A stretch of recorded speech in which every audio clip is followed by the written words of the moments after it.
পুরো একটা মাস আমরা আত্মিক যুদ্ধে লিপ্ত ছিলাম। ক্ষুধা, তৃষ্ণা আর প্রবৃত্তির সাথে লড়াই করে আমরা আমাদের রুহকে পরিশুদ্ধ করার চেষ্টা করেছি।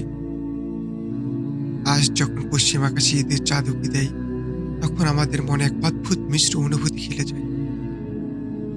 একদিকে দীর্ঘ সাধনার শেষে উৎসবের আনন্দ, অন্যদিকে রহমতের মাসটি বিদায় নেওয়ার এক চাপা বেদনা।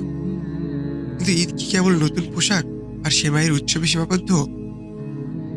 রাসূলুল্লাহ সাল্লাল্লাহু আলাইহি ওয়াসাল্লাম বলেছেন, ঈদের দিনটি হলো পুরস্কার পাওয়ার দিন। যারা রমজানে নিজেদের গুছিয়ে নিয়েছে, আজ তাদের জন্য আল্লাহর পক্ষ থেকে সাধারণ ক্ষমার ঘোষণা আসে।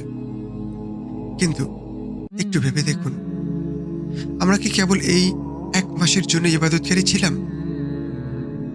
রমজান তো আমাদের শিখিয়েছিল কিভাবে চোখকে হেফাজত করতে হয়, কিভাবে জিহ্বাকে সংযত রাখতে হয়, আর কিভাবে অভাবী মানুষের কষ্ট অনুভব করতে হয়।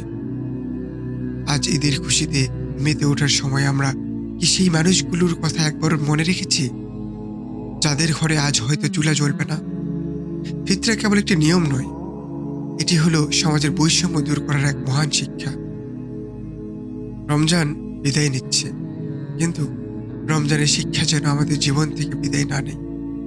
ঈদের আনন্দ তখনই সার্থক হবে যখন আমাদের অন্তরে তাকওয়া ও আল্লাহর ভয় স্থায়ী হবে।